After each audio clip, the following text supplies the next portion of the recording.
What if I told you that 125 million years ago, the deadliest battle wasn't fought on the ground between giants like T-Rex, but in the treetops, in a dizzying aerial duel between a living biplane and a venomous parkour-loving assassin? This isn't science fiction. This is the story of a forgotten war, a life-and-death struggle that forever changed the course of evolution and holds surprising lessons for our own lives today. Who was the master of this vertical battlefield? The agile glider or the silent stalker? The answer will shock you, and it was written in stone, waiting for us to find it. Stay with me as we journey back to a world forged in fire to witness the clash of the treetop titans.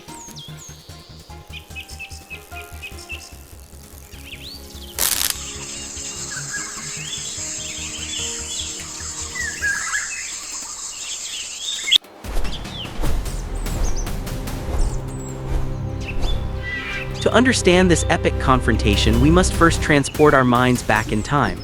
Forget the lush, tropical jungles you see in movies. Picture a world 125 million years ago in what is now the Yixian Formation in China. This was no paradise. It was a temperate, suffocating forest, living under the constant shadow of death from above and below. The air was thick with the haze of nearby, perpetually active volcanoes which periodically blanketed the entire landscape in a fine, gray ash. Imagine a world perpetually caught in the eerie twilight of a volcanic winter, a prehistoric Pompeii waiting to happen.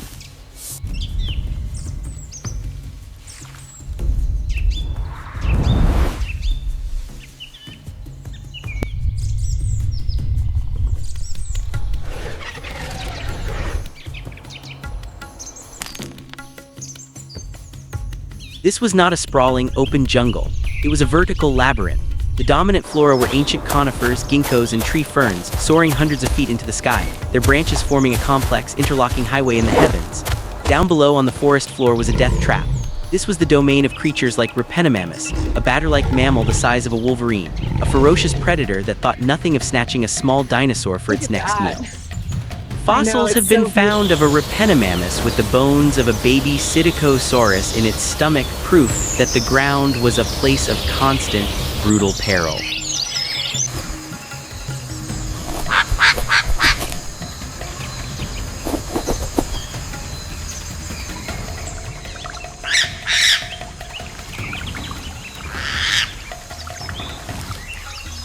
This ever-present danger from below triggered an evolutionary arms race, a desperate scramble for the high ground.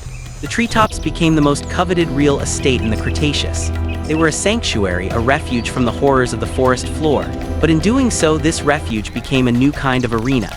It became a hunting ground, a place where the rules of engagement were entirely different. Here, size and brute strength meant less than agility, stealth, and the ability to master a three-dimensional battle space. Life in the canopy was a high-stakes game of hide-and-seek, where the slightest misstep meant a long fall to the waiting jaws below. This vertical world demanded new kinds of creatures, new designs for both predator and prey. And from this crucible of fear and adaptation, two extraordinary champions emerged.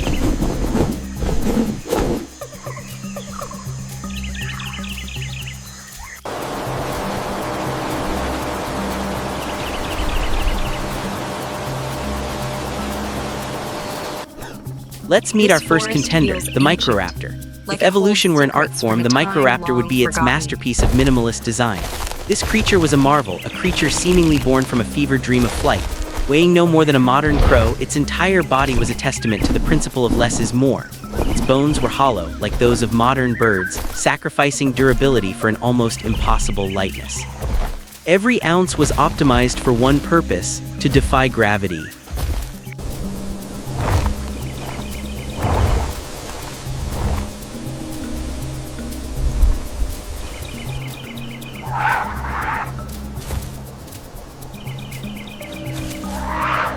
But its most radical, most revolutionary feature was something that has never been seen before or since in the history of life on Earth. The Microraptor had 4 wings. That's right, 4, not 2 like birds or bats, but 4. Primary pair on its arms, much like a modern bird, and a secondary, fully functional pair on its legs. Think about that for a moment. This wasn't just a glider, it was a living, breathing biplane. The Wright brothers would have been astounded.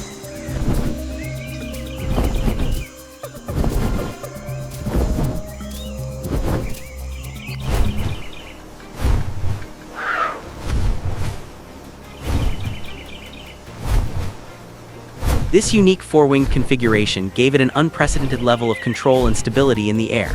By adjusting the angle and position of its leg wings, it could execute complex aerial maneuvers, sharp turns, steep dives, and sudden stalls, with a grace and precision that a simple two-winged glider could only dream of. It could launch itself from a high branch and soar for hundreds of feet, silently navigating the cluttered labyrinth of the forest canopy.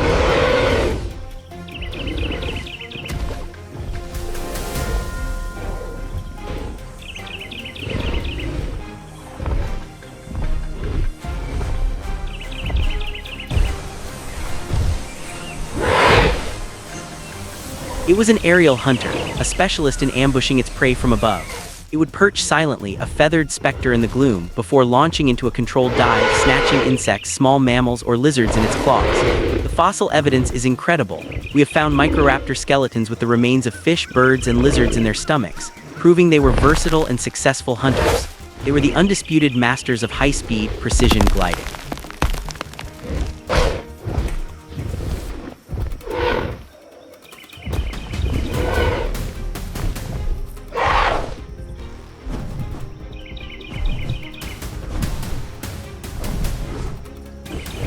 But this exquisite, delicate design came at a price.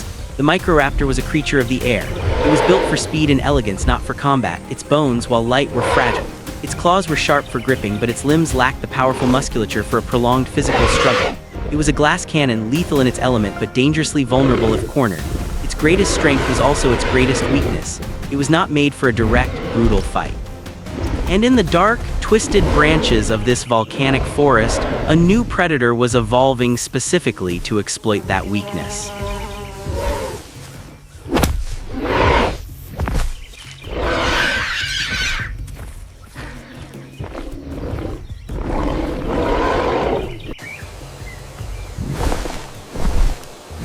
Enter the Sinornithosaurus, the forest's chilling answer to the Microraptor. If the Microraptor was a marvel of engineering, the Sinornithosaurus was a masterpiece of terror. It was the shadow that haunted the canopy, a predator built from the ground up for stealth, ambush, and lethal efficiency. Heavier and more robustly built than the Microraptor, it sacrificed outright speed for strength and devastating power. It was the archetypal arboreal assassin.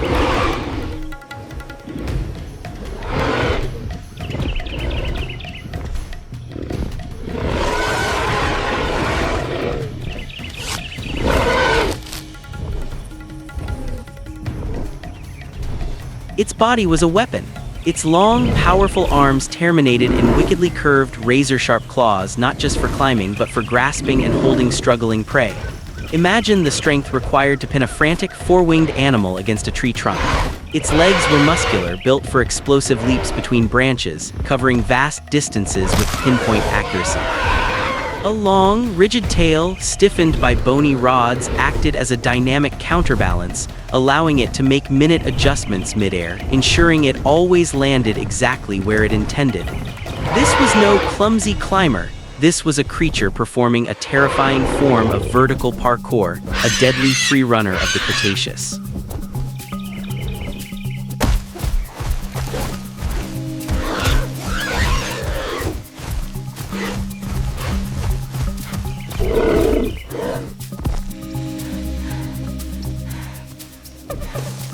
Its senses were honed for this gloomy, three-dimensional world.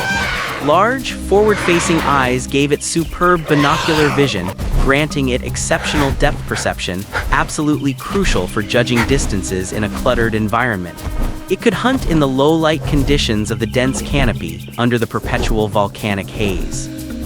Its plumage, which fossils suggest was a mottled pattern of dark, earthy tones, provided perfect camouflage, allowing it to blend seamlessly into the shadows and bark of the ancient trees. It could remain utterly motionless for hours, a patient, feathered gargoyle waiting for the perfect moment to strike.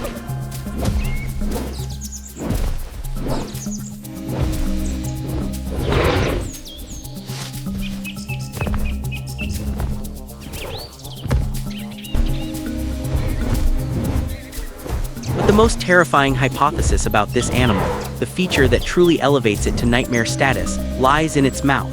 Some paleontologists have noted that the Sinornithosaurus had unusually long grooved teeth in its upper jaw, reminiscent of the fangs of modern venomous snakes. Beneath these teeth in the skull are depressions that could have housed venom glands. The theory is as shocking as it is compelling. The Sinornithosaurus may have been venomous. It might not have needed to kill its prey outright with brute force. A single, well-placed bite could have been enough. A bite that delivered a potent neurotoxin, a biological weapon designed to sabotage the victim's nervous system, shutting down motor control and turning the elegant Microraptor into a helpless, floundering victim. The Architect of Darkness had a secret weapon, and it was about to be deployed.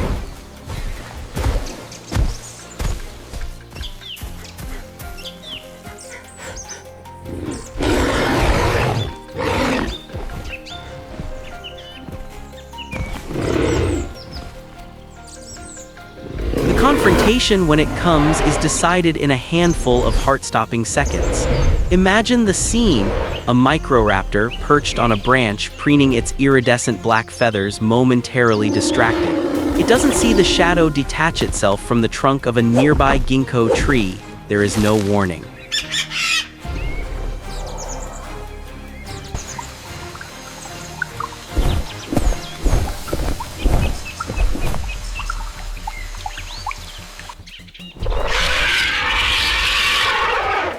The Sinornithosaurus explodes from its hiding place in a blur of motion. It's not a chase, it's an assassination attempt. The Microraptor, thanks to its lightning-fast reflexes, reacts just in time. It launches itself into the air, a desperate panic glide for survival, but it's not fast enough. The Sinornithosaurus lands a glancing blow, its long, grooved teeth sinking into the Microraptor's flank. The prey shrieks, a sound swallowed by the immense forest, and pulls away, wounded but alive.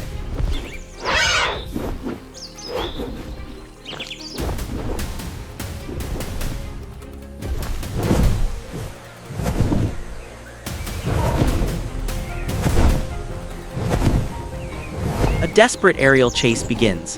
The Microraptor is flying for its life, its four wings pumping, weaving through the treacherous obstacle course of the canopy. It has the advantage of speed and agility in the open air, but it's wounded and something is wrong. A strange numbness is spreading from the bite. Its coordination, normally so perfect, is beginning to fail. The venom, if the hypothesis is correct, is beginning its insidious work, a poison designed specifically to ground an aerial creature. It's a saboteur in its bloodstream, betraying its nervous system, making its own body its worst enemy.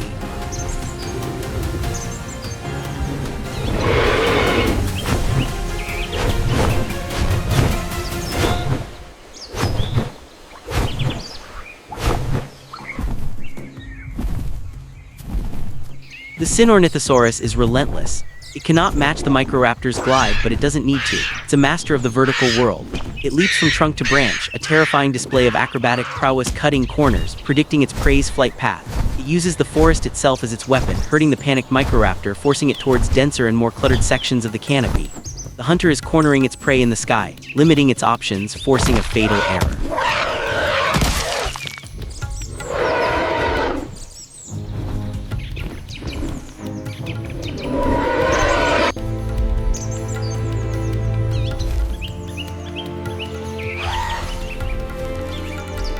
The moment comes, the Microraptor, its movements becoming sluggish and uncoordinated, attempts a sharp turn it has executed 1,000 times before.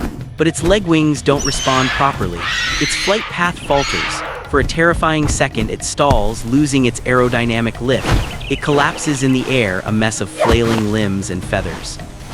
It tumbles from the sky, crashing through the lower branches and landing in a heap in the dense undergrowth of the forest floor. The one place it had spent its entire life trying to avoid.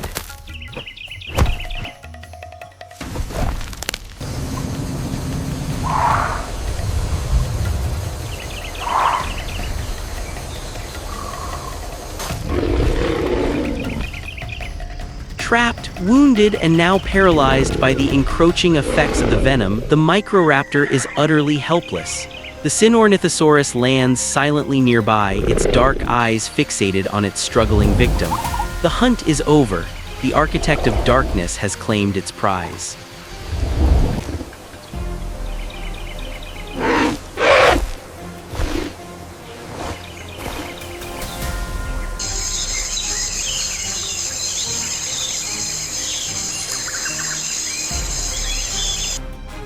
In the short term, on that fateful day 125 million years ago, the Sinornithosaurus was the clear victor.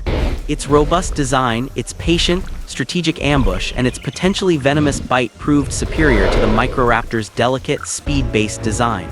It was a brutal but effective demonstration of evolutionary superiority in this specific environment.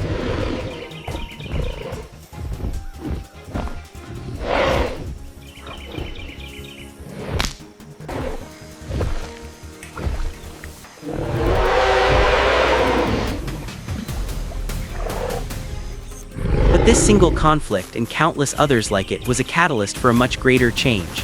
This constant deadly pressure from arboreal predators like Sinornithosaurus exposed a fundamental weakness in the Microraptor's design. Passive gliding, even with four wings, was an evolutionary dead end. It was too vulnerable. It required a launch point, it was dependent on altitude, and it left the animal defenseless once cornered. The very existence of such an effective predator proved that this model was not sustainable in the long run.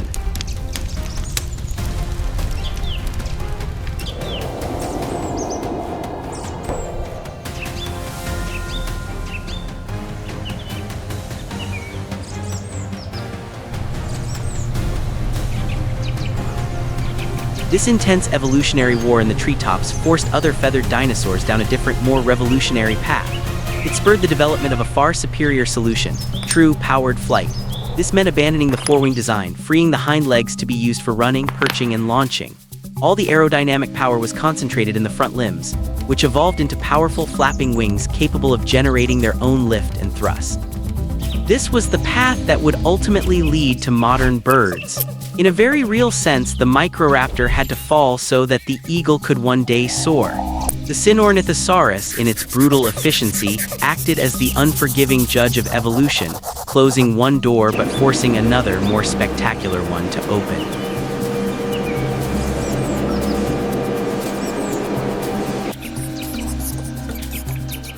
Do you see the grooves here? Yes, they seem to channel venom.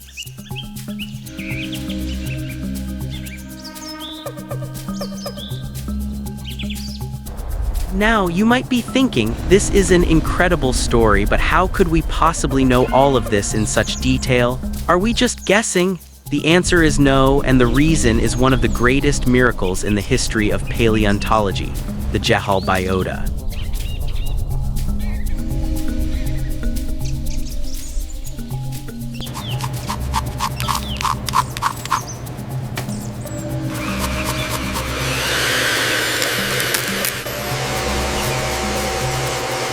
This region of China wasn't just a forest, it was a prehistoric death trap that became a perfect preservation chamber. The frequent volcanic eruptions that made life so hazardous also created a unique geological phenomenon. The fine volcanic ash that rained down didn't just cover the landscape, it buried it.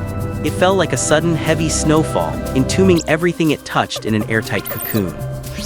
This rapid, gentle burial process prevented scavenging and decomposition, preserving the creatures of this ecosystem with a fidelity that is almost unbelievable.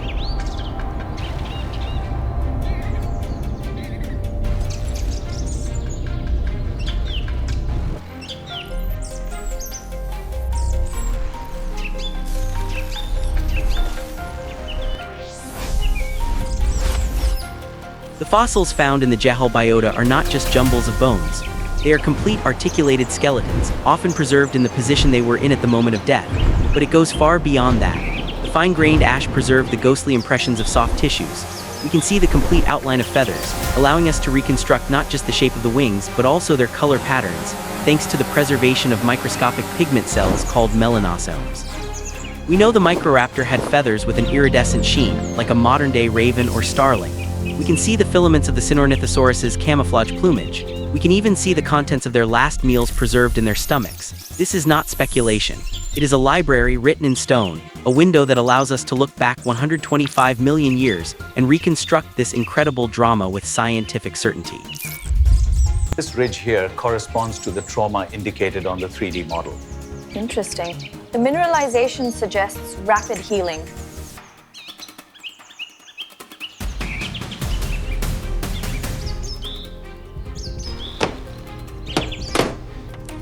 This ancient battle, far from being a simple curiosity, continues to echo into the 21st century.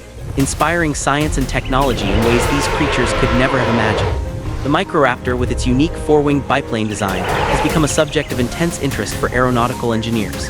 Its ability to maintain stability and achieve high maneuverability in cluttered environments is a model for the next generation of drones. Imagine small, agile drones that can navigate dense urban environments or collapsed buildings for search and rescue. Their design principles borrowed from a dinosaur that lived 125 million years ago.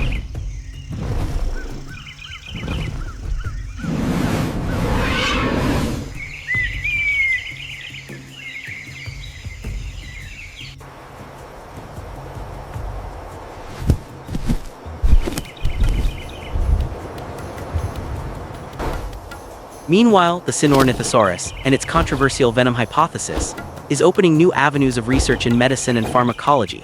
The idea of a primitive low-pressure venom injection system, using grooved teeth rather than hollow hypodermic fangs, is inspiring biomedical engineers. They are exploring how these principles could be used to design new, less invasive methods for drug delivery, like microneedle patches that mimic the action of those ancient, grooved teeth. The killer of the Cretaceous may one day help save human lives.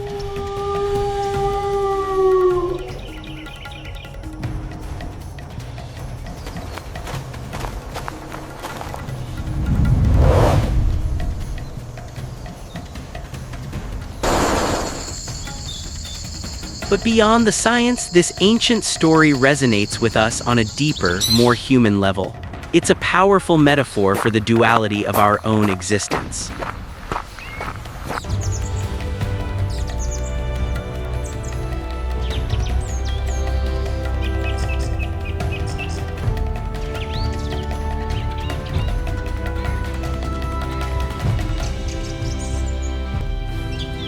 The Microraptor becomes a symbol of aspiration, of innovation, and of the dream to overcome our limitations.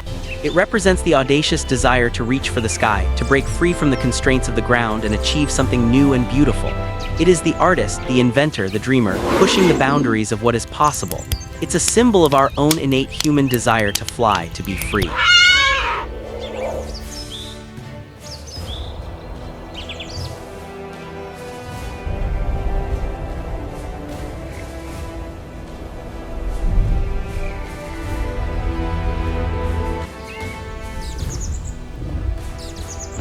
The Sinornithosaurus, in contrast, embodies the other, darker side of survival. It represents patience, strategy, and the silent, ruthless adaptation to a hostile world. It is the pragmatist, the strategist, the survivor who understands that success sometimes requires waiting in the shadows, using camouflage and cunning rather than bold, audacious flight. It is a reminder that the world can be a dangerous place, and that survival often depends on our ability to be patient, to observe, and to strike only when the moment is right.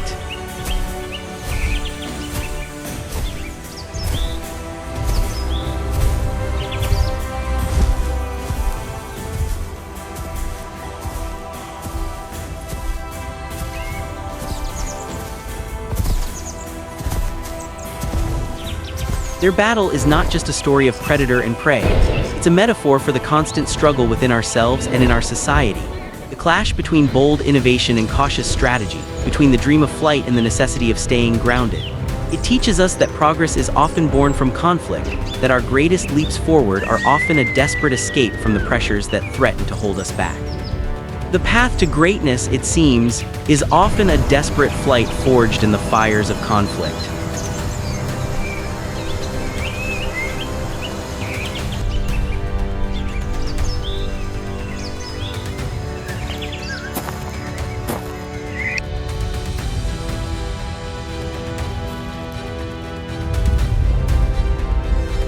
What can we learn from this? Perhaps it is the importance of balance. We all have a little Microraptor in us, the part that dreams, that innovates, that wants to soar. But we also need to embrace our inner Sinornithosaurus, the part that is strategic, patient, and aware of the dangers around us.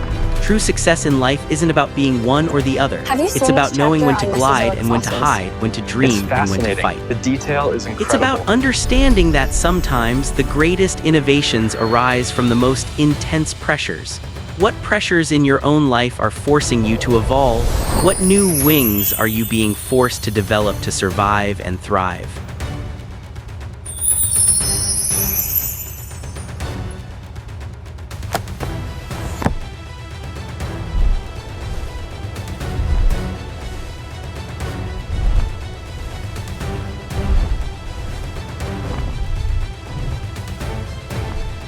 Thank you for joining me on this incredible journey back in time.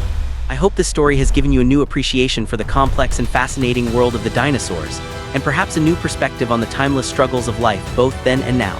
If you enjoyed this deep dive into our planet's incredible past, please consider hitting that subscribe button and ringing the notification bell. We have so many more stories written in stone to share with you. Until next time.